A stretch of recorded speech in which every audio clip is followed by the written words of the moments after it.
coisa querida da minha vida, a professora Adriane Faust para a nossa super aula de Direito Constitucional. E a nossa aula de hoje é uma aula bastante introdutória, é uma aula bem conceitual para a gente entender um pouquinho a respeito do que é a Constituição, como ela surge, qual é o seu papel fundamental, quais são os seus elementos, as suas características, os sentidos que uma Constituição pode ter. Esse conteúdo em prova, ele é bastante teórico, bastante técnico, com comparativos de como que um teórico pensa, como que outro teórico pensa. Então vem comigo que vai dar tudo certo no final, beleza? Então vamos lá, vamos entender um pouquinho como que surge a ideia da Constituição Federal, ou seja, aquilo que nós chamamos de constitucionalismo. Você sabe que nós nos organizamos hoje através do negócio chamado Estado. Nós já nos organizamos em tribos, nós já nos organizamos em feudos, até a gente chegar nesse formato que é o que nós temos hoje, que é o tal do Estado. E o que é o Estado? O Estado é uma figura jurídica aqui que é formada por alguns elementos. Quais são os elementos do Estado? Eu tenho povo,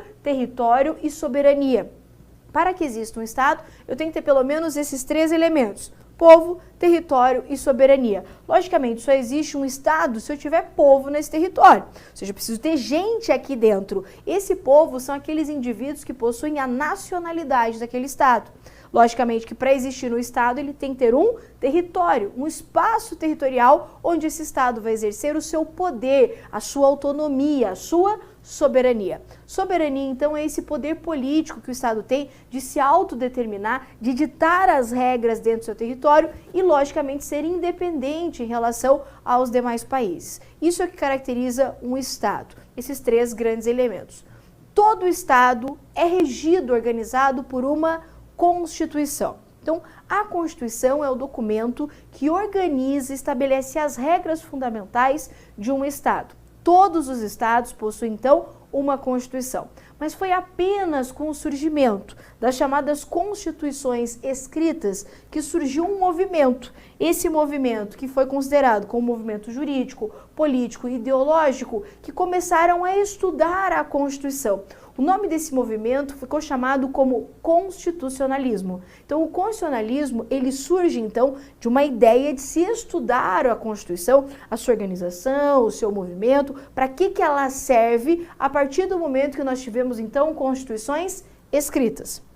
Desde sempre tivemos constituições, mas com a criação de constituições escritas é que nós tivemos o surgimento do movimento chamado constitucionalismo. Então, para que serve o constitucionalismo? Para analisar a Constituição, ela estabelece, portanto, a organização do Estado e esse movimento visa estabelecer especialmente a limitação, isso aqui é a parte mais importante para você, a limitação do poder político. Então, se eu pudesse resumir para você, para que serve, né, a ideia do constitucionalismo? Estabelecer, então, que o Estado ele precisa de limites. E o surgimento desse movimento chamado de constitucionalismo, ele se deu em razão da queda do modelo absolutista de Estado. Eu não sei se você lembra das aulas de história lá, dos professores do ensino fundamental, que falou a respeito do Estado absolutista. O Estado absolutista é aquele que tinha a figura do rei, do monarca, como detentor do centro do poder político. Esse rei, esse monarca, ele detinha todo o poder político e ele podia fazer o que ele quisesse. O rei, o monarca, era quem governava, administrava, ele julgava, ele legislava e esse poder não tinha limites. Com o surgimento, então, da Constituição, de constituições, ou seja, com o surgimento desse movimento chamado de constitucionalismo, esse poder político do Estado passa a ter limites. Eu passo a exigir desse Estado direitos e garantias fundamentais, direitos e liberdades individuais para os indivíduos. Então, vamos resumir aqui, ó. Eu tenho, então, uma organização chamada Estado, que detém três grandes elementos: povo, território e soberania. Todo o Estado ele é organizado através de uma Constituição, mas foi a partir apenas das Constituições escritas que surge um movimento chamado de constitucionalismo. Esse movimento, que é jurídico, político e ideológico, visa estudar mais a fundo esse documento chamado Constituição, que serve para estabelecer a organização de um Estado como norma fundamental e mais importante desse Estado, mas principalmente é essa norma que vai estabelecer limites ao poder político do Estado. Quer ver como você sabe? Por que o Estado não pode simplesmente pegar e confiscar seus bens? Por que o Estado não pode ir lá e invadir a sua casa? Porque eu tenho uma Constituição que impede o Estado de fazer isso. Ou seja, eu tenho um documento mais importante do que todos os outros documentos dentro do nosso país que estabelece limites ao poder do Estado, ok? Esse é o movimento chamado constitucionalismo. Quando que surge, então, efetivamente, aqui enquanto marco histórico para a nossa prova, esse movimento constitucionalista, o constitucionalismo?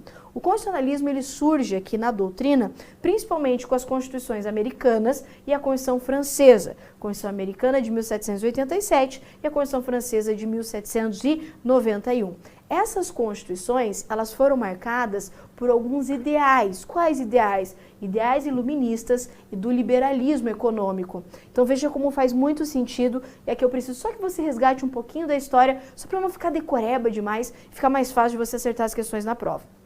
Lembra que nós tínhamos o Estado absolutista, o rei mandava em tudo, ele era absoluto, ele governava, ele legislava, ele julgava, ele que fazia tudo isso. Esse poder do rei passa a ter limites, limites estabelecidos onde? Em uma Constituição.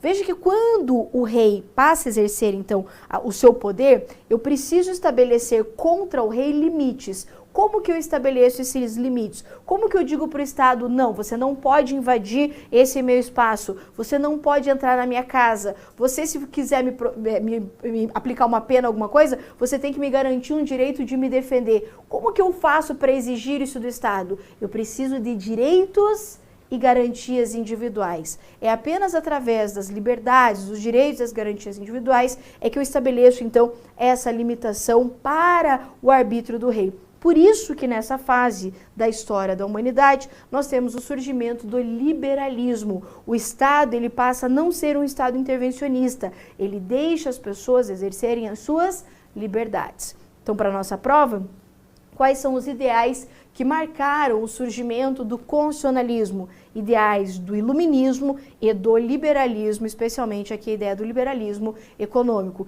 que marca o surgimento de liberdades e garantias individuais, voltados à proteção do indivíduo, ok? Aí tá, eu tenho então um movimento chamado constitucionalista, que serve para quê? Para analisar e estudar as constituições. E é juntamente com esse movimento do constitucionalismo que surge o direito constitucional.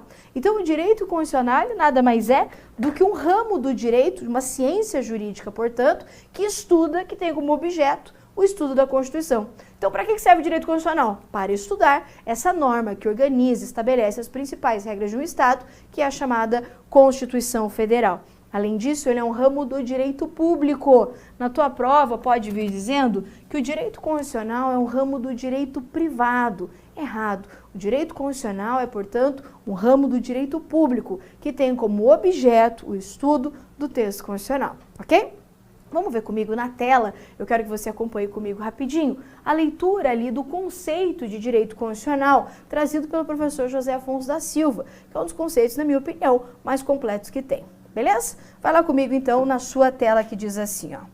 É um sistema de normas jurídicas, escritas ou costumeiras, que regula a forma do Estado, a forma do seu governo, o modo de aquisição e exercício do poder, o estabelecimento de seus órgãos, os limites de sua ação, os direitos fundamentais do homem e as respectivas garantias. Em síntese, a Constituição é o conjunto de normas que organiza os elementos constitutivos do Estado. Então veja só, ele está dizendo que a Constituição serve para quê? A Constituição serve para dar os limites do Estado, quais são os direitos, as garantias fundamentais do indivíduo, mas serve também para dizer como que funciona o Estado. Ah, vai ser uma federação? É uma república? É presidencialismo? É parlamentarismo? Como que vai funcionar os contornos políticos de um Estado? É para isso, então, que serve a nossa Constituição, ok? A doutrina ainda afirma que a Constituição ela possui alguns elementos. Quais seriam, então, os elementos da Constituição? O primeiro elemento que eu coloquei aqui para nós é o chamado elementos orgânicos da Constituição. Elementos orgânicos nada mais são do que aqueles elementos que organizam a nossa Constituição, que estabelecem regras de organização. Onde que a gente vai encontrar essas normas na nossa atual Constituição Federal? Na parte que fala da organização do Estado, na parte que fala da organização dos poderes, ou seja, são aqueles elementos que estruturam o nosso poder, tá? Então, exemplos de elementos como esse, as regras lá de organização do Estado e de organização dos poderes. O segundo elemento são os elementos limitativos. Os elementos limitativos são aqueles que limitam o poder do Estado, limitam a atuação do Estado. Onde que eu encontro esses elementos limitativos? Eu encontro ele nos direitos que impõem limites ao Estado. Quais seriam direitos que impõem limites ao Estado? Os direitos individuais, por exemplo, os direitos do artigo 5º da Constituição Federal. Eu ainda tenho os direitos de nacionalidade e direitos políticos. Aqui enquanto exemplos de elementos limitativos. Eu ainda tenho elementos socio-ideológicos, que são aqueles elementos, aqueles direitos previstos na Constituição, que têm uma finalidade social, são voltados para o social ou com caráter intervencionista. Onde que eu encontro isso na nossa Constituição Federal? Nos direitos sociais, então logicamente que os direitos sociais, previstos lá no artigo 6º ao 11 da Constituição, estabelecem elementos de natureza socioideológica. Eu ainda tenho aqueles direitos previstos no título chamado da ordem social, que fica lá no finalzinho da Constituição, que também estabelecem regras socioideológicas. E eu tenho ainda a parte da ordem econômica. A parte da ordem econômica, ela vai tratar aqui de elementos também de natureza socioideológica, porque permitem a atuação do Estado, a intervenção do Estado na ordem econômica. Ainda eu posso falar em elementos de estabilidade. Os elementos de estabilidade são aquelas normas previstas na Constituição que visam manter a estabilidade institucional, visando a solução de conflitos. E aqui eu posso dar como exemplo o título previsto na Constituição chamado da defesa do Estado e das instituições democráticas.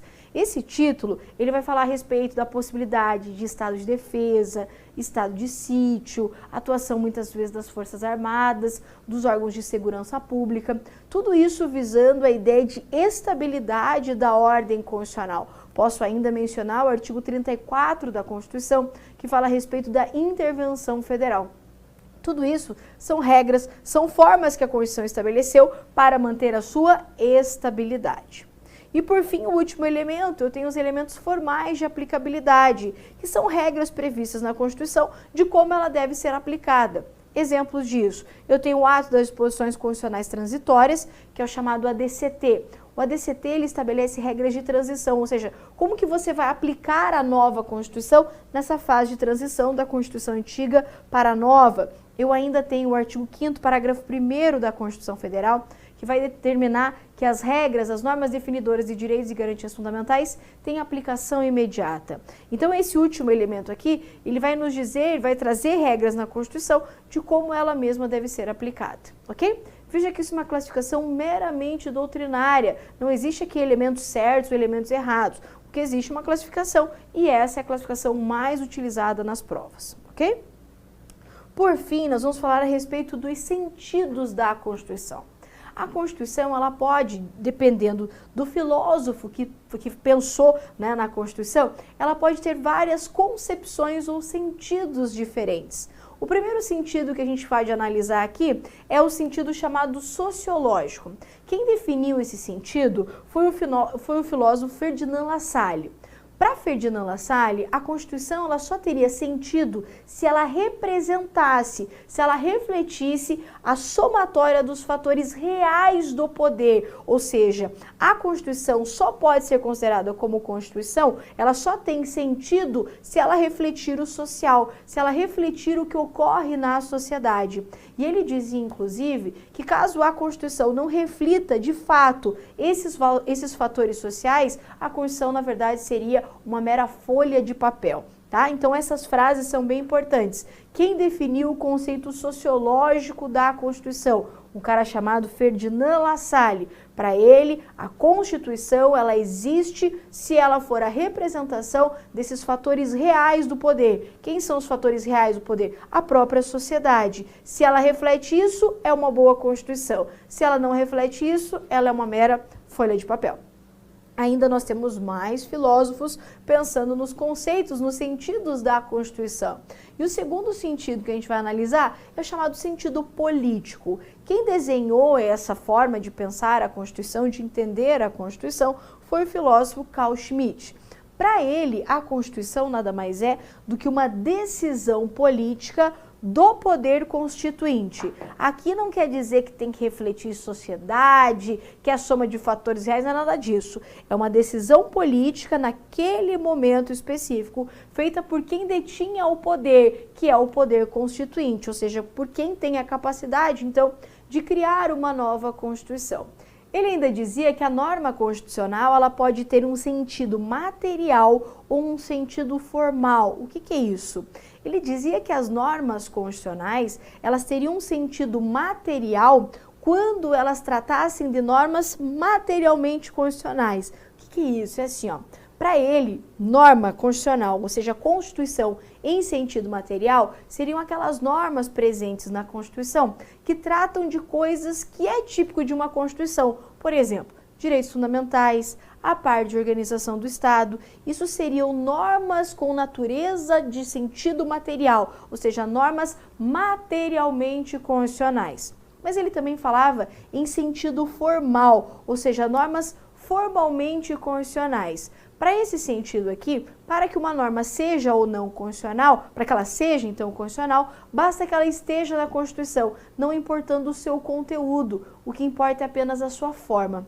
Então, para a nossa prova, o que é importante você lembrar? Que Carl Schmitt falou o quê? Que a Constituição ela é uma decisão política, não fala em social, em fatores reais, ela é uma decisão meramente política, daquele momento feita pelo poder constituinte. E ele vai além, dizendo que as normas constitucionais, elas podem ter um sentido material ou um sentido formal, falando então em normas materialmente constitucionais, que são aquelas normas previstas no texto da Constituição, que tem conteúdo robusto, conteúdo de norma constitucional, por exemplo, formas de Estado, formas de governo, direitos fundamentais, mas também podem existir normas apenas formalmente constitucionais, ou seja, normas que estão na Constituição, mas que não têm um grande conteúdo constitucional. Quer ver? A nossa Constituição, ela tem um artigo no seu texto que fala do Colégio Dom Pedro II, fala que ele tem que ter status federal e tal, que fica previsto no âmbito federal. O que um colégio tem que estar lá na Constituição? Nada a ver, né? Então esse é um exemplo de norma que não tem um conteúdo materialmente constitucional, porque não fala de direito fundamental, não fala de coisa do Estado, mas está na Constituição. Logo, ela tem apenas um sentido formal, é uma norma formalmente constitucional, ok? Então falou, sentido material ou normas materialmente constitucionais ou formalmente constitucionais, você tem que lembrar que quem pensou esse conceito foi um senhor ali chamado de Carl Schmitt, ok? E por fim, nós temos um último pensador aqui na nossa aula, que é o famoso Hans Kelsen. Para Hans Kelsen, a Constituição, ela representa uma norma hipotética fundamental, que é de onde deve se extrair a validade para todas as demais normas. Explico uma linguagem mais simples.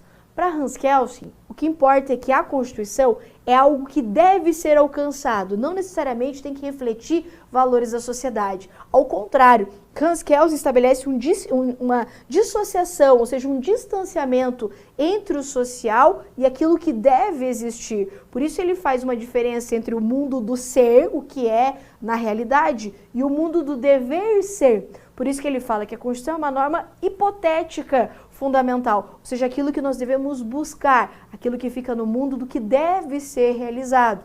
Então ele entende que a Constituição, ela é hierarquicamente superior a todas as demais normas e todas as demais normas previstas dentro da nossa ordem jurídica devem encontrar validade na Constituição Federal. Ou seja, nada que está abaixo da Constituição pode contrariar o texto constitucional, tá? Então, quem pensou na Constituição como essa norma hipotética fundamental que decorre não da realidade social, de direitos naturais, não, decorre da vontade racional do indivíduo, do povo naquele momento, foi um indivíduo chamado Hans Kelsen, ok?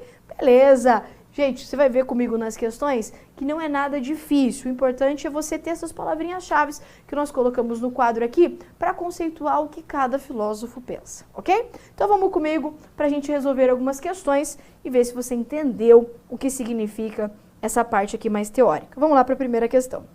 Do sociológico Lógico, a Constituição Federal reflete a somatória dos fatores reais do poder em uma sociedade. Perfeito, né? É isso que nós falamos. No conceito sociológico, na acepção sociológica lá do Ferdinand Lassalle, a ideia da Constituição é reflexo desses fatores reais do poder, certinho.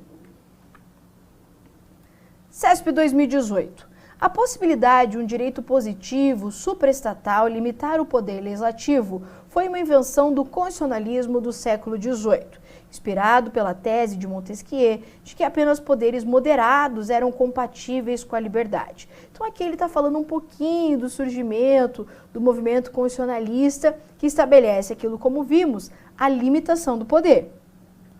Mas como seria possível restringir o poder soberano, tendo a sua autoridade sido entendida ao longo da modernidade, justamente como um poder que não encontrava limites no direito positivo? Então aqui ele vem questionando, né, um texto de um livro que vem justamente questionando como que pode limitar o poder soberano se a ideia da soberania não ter limites, né? Aí vem lá. Uma soberania limitada parecia uma contradição e, de fato, a existência de poderes políticos limitados implicou redefinir o próprio conceito de soberania, que sofreu uma deflação. Então veja que isso é um trecho aqui de um livro, né, extraído de um livro, que fala exatamente desse período que comentamos no início, do surgimento do constitucionalismo. Veja que o surgimento do constitucionalismo, ele vem para limitar o poder do Estado, limitando logicamente a sua soberania, estabelecendo limites ao seu poder, tá? Então ele só traz um textinho ali meio que só para dar uma inspirada na galera, né? Isso se o cara ficar meio apavorado, ele lê as palavras, ele não entende nada, já começa a correr uma lágrima, né, do olho, e na verdade a questão não tem nada de difícil. Quer ver? Vai lá pro texto. Considerando o texto precedente, julgue o item a seguir, lá. A ideia apresentada no texto reflete a Constituição como decisão política fundamental do soberano, o que configura o sentido sociológico da Constituição.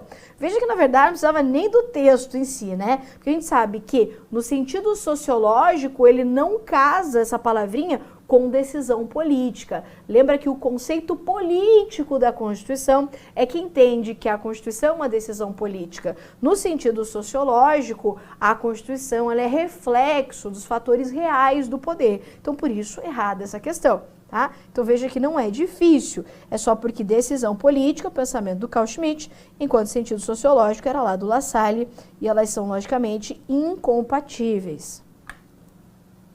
A Constituição é, na visão de Ferdinand Lassalle, uma decisão política fundamental e não uma mera folha de papel. Na verdade não, né? Quem pensa que a Constituição é uma decisão política não foi Lassalle e sim Carl Schmitt, por isso errada. Para Carl Schmitt, o objeto da Constituição são as normas que se encontram no texto constitucional, não fazendo qualquer distinção entre normas de cunho formal ou material. Errado, né? A gente falou, inclusive, que Carl Schmitt faz a diferença entre normas de cunho formal e normas de cunho material, que a gente chamou no nosso quadro de sentido formal ou sentido material. Então, errado. Vai para a próxima. A Constituição, no sentido sociológico, tal como pensada por Ferdinand Lassalle, é, então vamos lá, a decisão política fundamental, que define o particular modo de ser do ente estatal. A gente viu que decisão política fundamental não é o conceito sociológico, é o conceito político da Constituição. B, é a essência, a maneira como o Estado se organiza sem qualquer influência de fatores políticos ou sociais. O sentido sociológico é exatamente o contrário, né? Ele é a essência como se organiza o Estado, totalmente influenciado pelos fatores sociais, pelos fatores políticos, por isso errado. É a norma hipotética fundamental, ou seja, o fundamento lógico que antecede a própria edição da Constituição positiva. Quem fala em norma hipotética fundamental não é Ferdinand Lassalle. Quem que a gente viu? É o tal do Kelsen, que trata do conceito jurídico de Constituição. É a lei fundamental do Estado, a norma positiva que condiciona a edição das normas infraconstitucionais. E aqui não, né? Falou em norma positiva que condiciona a edição das demais, eu estou falando no conceito jurídico. Também do Hans Kelsen aqui. E tem que ser a E, né? é a soma dos fatores reais do poder que formam e regem um determinado Estado. Agora sim, certa. No sentido sociológico defendido por Ferdinand Lassalle, a Constituição é fruto de uma decisão política. Não é não. Para Ferdinand Lassalle, a Constituição é o resultado dos fatores reais do poder, não é decisão política.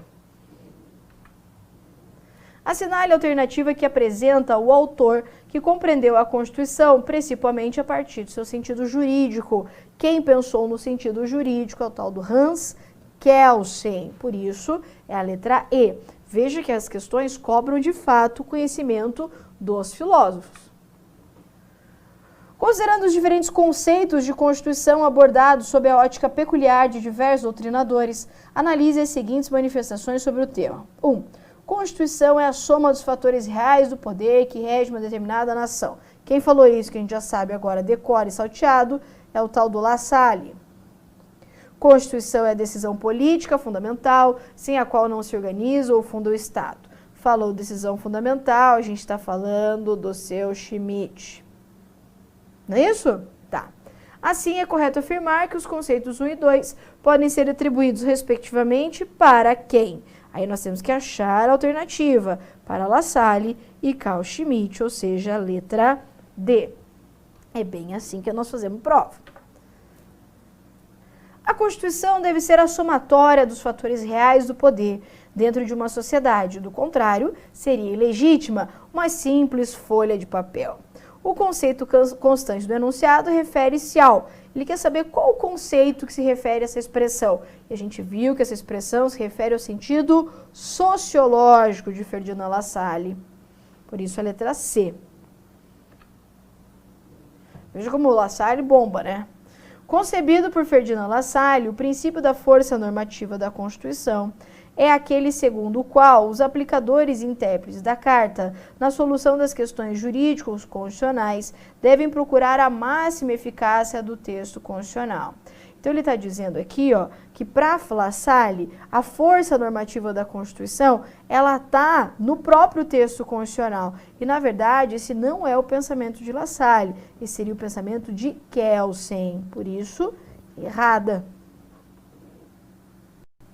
Segundo Ferdinand Lassalle, a Constituição de um país somente pode ser considerada legítima se de fato representar o efetivo poder social. Isso aí, ó. Ou seja, se refletir as forças sociais que constituem o poder. Exatamente, já fixamos isso aqui.